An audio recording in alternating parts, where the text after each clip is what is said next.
자, 명태균이 김영선의 공천을 대가로 이제 윤석열의 대선 여론조사를 무려 이제 81차례 정도 진행을 했고, 그리고 이 가운데서 발생했던 비용이 3억 한 7,520만 원이었죠. 근데 그 비용을 이제 받지 않고 그 결과를 또 이제 그 보고서를 윤석열에게 또 수시로 보고했다라는 그 의혹에 있어서 강혜경 씨는 해당 비용을 국민의힘 소속의 지방선거 공천 희망자들로부터 비용을 받아 여론조사에 사용을 했다. 근데 문제는 그렇게 자금을 댄 사람들이 또 공천을 받지 못하게 되면서 재보궐에서 당선되었던 김영선 당시 의원의 선거 보전금을 통해서 대신 갚았다라는 문제가 확인된 바가 있지 않았습니까? 그런데 그렇게 자금을 융통하는 그 과정에서 조폭 출신의 개입도 확인되었다라는 정말 충격적인 소식이 전해진 거죠. 이 때가 언제인지를 좀 살펴보니까 윤석열 김건희의 뇌관이 될 만한 그 문제들이 터져나올 때였던 건데, 이를테면 그 당시 이제 김건희와 서울의 이명수 기자와의 그 7시간 통화 녹취, 그 밖에도 뭐 건진법사와 같은 여러 무속인 논란, 뭐 이런 문제가 터져 나왔었고, 그때 이제 제일 중요한 것은 이제 여론의 동향이 이 관련된 이슈를 통해서 어떻게 바뀌고 있는가, 이런 것이 좀 가장 중요했던 시점에 그 미래한국연구소가 22년 1월 19일에서 23일에 이제 미공표 여론조사를 돌린 거죠. 근데 이제 현행법상에서 보게 되면 그 여론조사를 의뢰하는 사람이 비용도 지불하고 또 신고를 또 직접 하게 되어 있다라고 해요. 그래서 당시 이 여론조사를 돌리고자 한다고 그 선관위에 의뢰한 신고인, 그러니까 의뢰인, 이 사람이 이제 황모 씨라는 사람이라는 것이 밝혀진 거죠. 그런데 이 사람이 1994년 11월에 폭력 사건으로 징역 2년 6개월에 집행유예 3년을 선고를 받았고요. 그리고 또 이제 집행유예 기간이던 1996년 2월에 또다시 관련된 범죄로 결국 재판을 받아서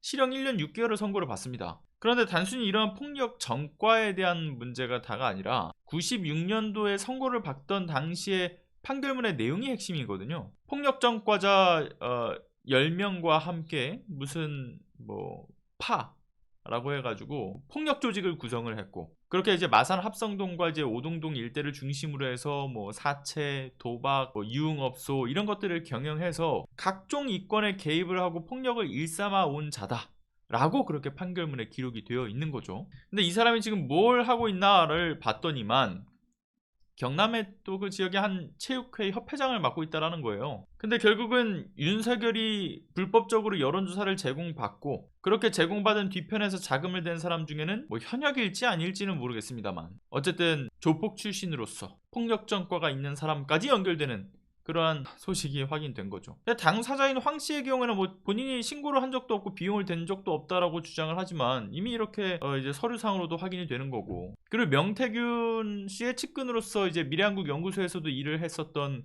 강희경 씨가 황 씨가 당시 이제 미래한국연구소 법인 통장으로 여론조사 대금을 입금해줬다, 이런 것을 또 언급을 하지 않았습니까? 그리고 이제 좀 공교롭게도 황 씨가 해당 지역의 체육협회 협회장을 이제 맡는 등 이제 물론 이걸 뭐 좀 일반화할 수는 없는 부분이긴 합니다만은, 사실 뭐 지방선거에 관심을 갖는 사람들의 경우에는 뭐 어떤 이러한 협회장을 발판으로 삼기도 하고요. 또 공교롭게도 명태균이라는 사람이 이제 경남 지역에서 상당한 또 영향력을 행사해 왔던 사람이라는 점, 또 그런 여론조사 자금을 또 끌어모을 때 강혜경 씨한테 어떻게 지시를 합니까? 김건희를 통한 공천 약속을 언급을 해서 자금을 끌어모으게끔 지시를 했다라는 점, 이런 것들이 좀 맞물릴 수 있는 상황들이 이렇게 확인이 되는 거죠. 정황상. 즉 명태균 씨가 윤석열에게 보고했던 여론조사의 내용들은 모두 뭐 공표용 여론조사였을 뿐이다. 뭐 비용은 모두 미래한국연구소의 자체 조달이었다. 뭐 미공표의 경우에는 본인이 직접 의뢰한 것일 뿐이다라고 주장을 하면서 윤석열의 어떤 현행법 위반 문제를 차단하고 나섰지만, 정작 미공표에서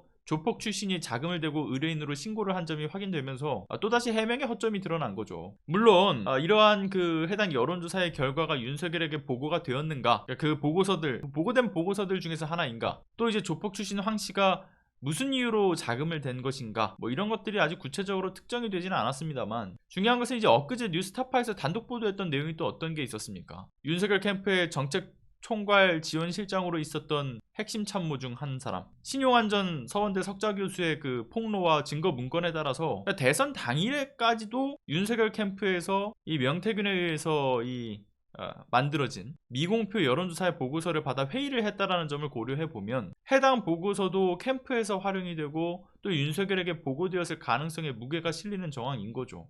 그러니까 해당 보고서들이 이제 윤석열에게 보고되지 않을 수가 없다라고 했던 신용환 전 교수의 주장대로라면 이는 매번 또 이 관련된 문제를 말씀드릴 때마다 얘기했던 현행법 위반 사실들, 정치자금법 위반은 물론이고요. 공직 대가성에 대한 여부의 그 지출이었다라고 하면 수뢰후 부정처사에 따른 어떤 아주 명백한 현행법 위반 행위가 되는 거죠. 아무튼간에 뭐 참 이제는 하다하다 조폭 출신의 연관점까지도 제기가 되는 이러한 상황들까지 여러분들 기억하시죠? 이재명 대표와 관련해서 말도 안 되는 조폭 연루설을 제기를 했다가 그 관련된 가짜뉴스가 만천하에 공개되면서 온 망신을 당하더니만, 사실 이들이 그렇게 내세웠던 근거 없는 가짜뉴스의 배경에는 본인들이 잘 아는 바닥이어서 그랬던 것 아닌가 라는 생각이 드는 그러한 소식입니다. 잘 활용해왔던 사람들이 이재명 대표도 그랬을 거야 라는 연루설을 만들었던 것 아닐까요? 뭐 제 개인적인 생각입니다만 잘 아는 사람들이 이용을 하는 거죠.